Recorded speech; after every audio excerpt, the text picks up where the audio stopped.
I believe it all started with fame. As we followed Leroy's daily life, something awakened deep in our souls.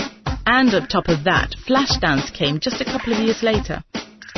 I can't really claim to remember the plot that much. Something about this young girl in Pittsburgh or something, working as a welder and dreaming about a chance to become a glittering star on the Dancers' Wall of Fame. So the plot sucked, but it didn't matter. I wanted to look like her. And the moment she jumped across the room in slow motion, I was hooked and could never go back to being plain old me again. But I did. Stay plain, I mean.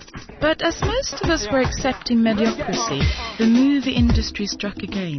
Girls Just Want to Have Fun came.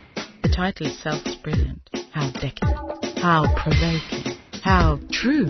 Once again the plot sucked. And once again I didn't care. Because I can still relate to Sarah Jessica Parker and Helen Hunt, shamefully young, chasing their dream. And I can still hear Cindy singing, Girls Just Wanna Have Fun. Of course, at the same time, breakdance, the movie, and hip-hop and electric boogie came. But it didn't really get beyond the phrase, hey you, the Rocksteady crew. It never really got etched into the young generation's collective being. What really did become etched was the third big dance movie of the 80s, Dirty Dancing. Another brilliant movie title. Another movie to define a generation. Of course, another weak plot, but this time it had Patrick Swayze and the most classic line ever, nobody puts baby in a corner. And the song, The Time of Our Lives, and Patrick's butt. Let's take a moment and just contemplate Patrick's butt. Okay, let's leave Patrick's butt.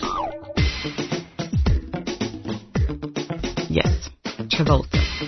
The same guy that once sculptured the disco generation would now appear in the movie Perfect with Jamie Lee Curtis. And together they presented the aerobics culture to us heathens in the northern outskirts of Europe. And aerobics became the thing to do. And the 90s started. And even if you won't admit it, you really thought MC Hammer's dance was cool. And so did most of us. But the pants never really became a hit. And today we have all the varieties of dance. And more movies about dance. And more types of music than ever. And it's fun. We also have sports of every kind and in even the remotest place of the world. And it's fun too. So we put two and two together and developed the Nike mix. With a Nike instructor teaching it and took it to the gym. We took sport and added music. But that's another story. That you can read about at NikeWomen.com. Nike Women Moves. Take sport, add music.